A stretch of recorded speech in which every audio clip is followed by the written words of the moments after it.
lately you guys been showing a lot of love about my MORANT build or my catfish slashing playmaker. But in today's video, you might want to pay attention. It's a lot of information I'm about to give you in this video for this build.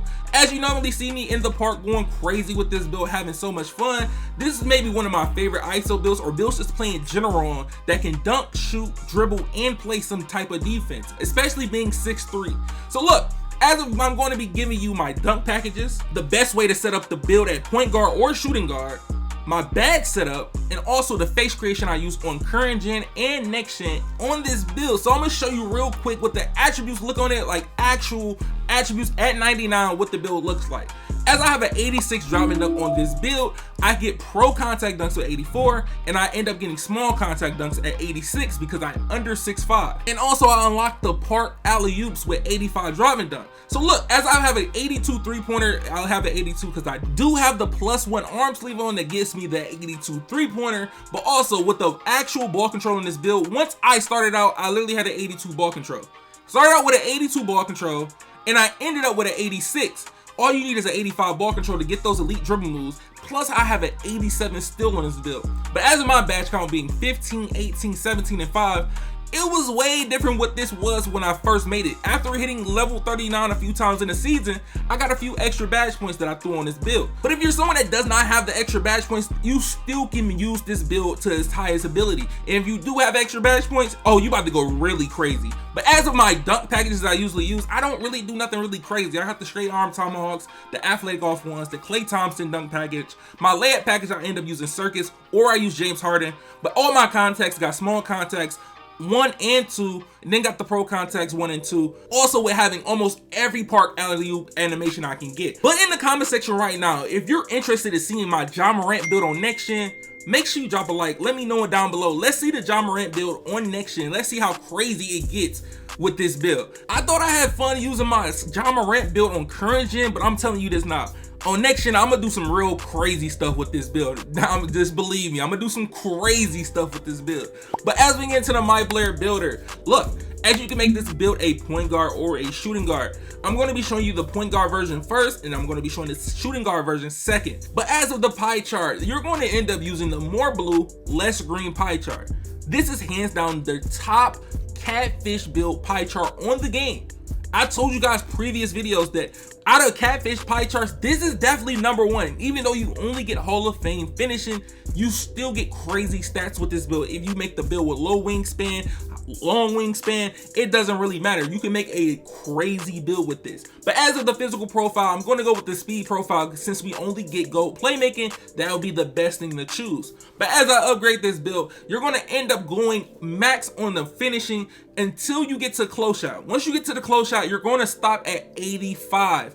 As you get 16 finishing badges on this build, 16 is definitely good enough. You don't need more than 16. Like, you're not about to be drop stepping on this build or doing standing dunks. So 16, 15, and 14 badges is definitely one of the best setups you can use as finishing for a build like this. But as we get into the shooting, if you're someone that doesn't really want that many shooting badges, you can also take them down if you want to and put them somewhere else. But as the normal badge count mostly people use that doesn't have the extra badge points, they use 15, 15, 15, and 7.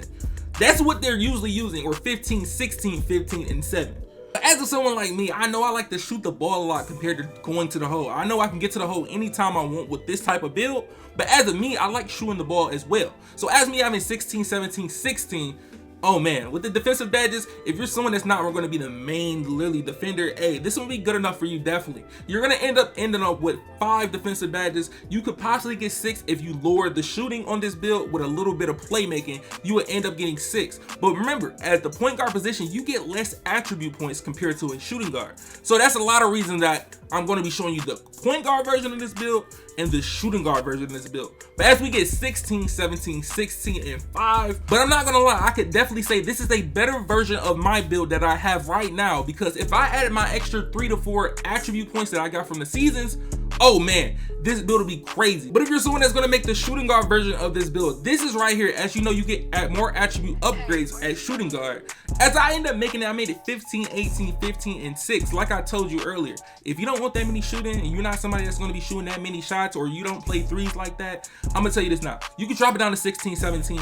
I think 17 is definitely a great sweet spot to use, but it'll definitely get the job done. But as my body type, a lot of you guys ask me, what body type do I use for these builds?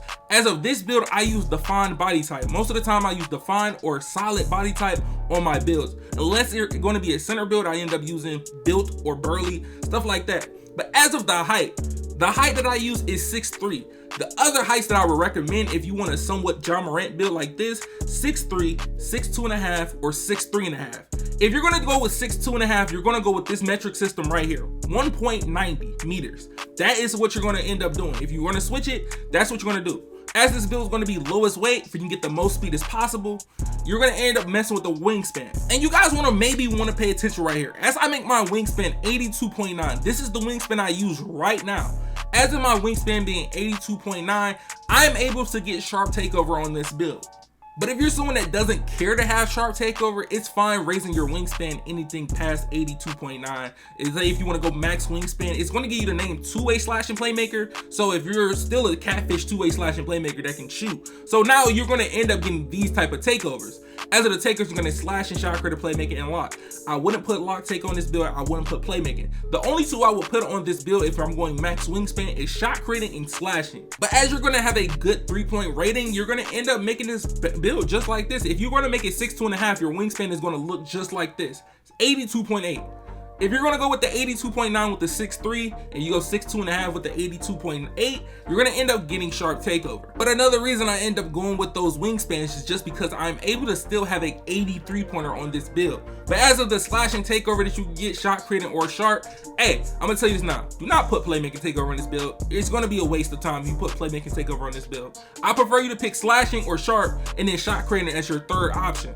But as you end up getting the name slashing playmaker, the badges on this build, this is what I usually run. I use Hall of Fame, Limitless Takeoff, Posterizer, Slithery sometimes based on how I'm playing, and then I'm going to end up doing Fearless Finisher on silver or bronze with Acrobat on silver or gold based on how I'm playing. And if you're someone that's going to end up playing the 1v1 court, put that unscrippable on, or just have unscrippable on bronze or silver, because it's going to make it very hard for anybody with ball stripper and pickpocket to take it from you. But as of the shooting badges, we got 17 of these shooting badges. Stop and pop if you play 3, sniper, the hot zone hunter, badges like that. Those are the main 3 badges that you use. You can put mismatch expert on silver or gold based on what height you choose. But as of me putting blinders on, I usually use this because I play 3s, and when I'm ISOing, sometimes defenders get stuck on the side of me. But I'm gonna put Dead Eye on bronze, Lucky 7s on bronze based on how I'm playing, and then you gotta throw that green machine on. But for the playmaking badges, we got quick first steps gold, quick chain on gold, handles for days on gold, and bullet passer is optional. If you're playing park, you might put it on silver or gold based on how you play. And then if you want to put tight handles on, you can, but remember, you only have 16 playmaking badges. If you're gonna end up having extra badge points that you got from the seasons, you could throw it on playmaking. 17 is definitely good enough to get the job done. Anything past 7, I think 18 will be all right, but anything really past 18 playmaking badges on this build is kind of excessive. So look, as it comes to defense, I really put this on you. It's based on how you play. As sometimes I put interceptor, sometimes if I'm in a corner, and then sometimes if I'm guarding ball, I put pickpocket since I have an 86 steal on this build. But look, if you're gonna end up making this face creation, let me know. You know what I'm saying? I do have some of the best face creations to use. I mostly make all my face creations on next gen first and transfer them over to current gen. So if you're someone that's gonna end up trying to make the face creation, it's gonna be literally just alike. It's just the only thing about this gonna be different is the graphics. So look, make sure you guys drop a like on the video, subscribe, and then your man ChaMoma. I'm gonna see y'all boys in the next one. If y'all want more videos like this with the face creations in them as well, let me know in the comment section. Make sure you guys follow me on Twitch, Twitter, Instagram, and TikTok. And then your man ChaMoma, and I'm out, y'all.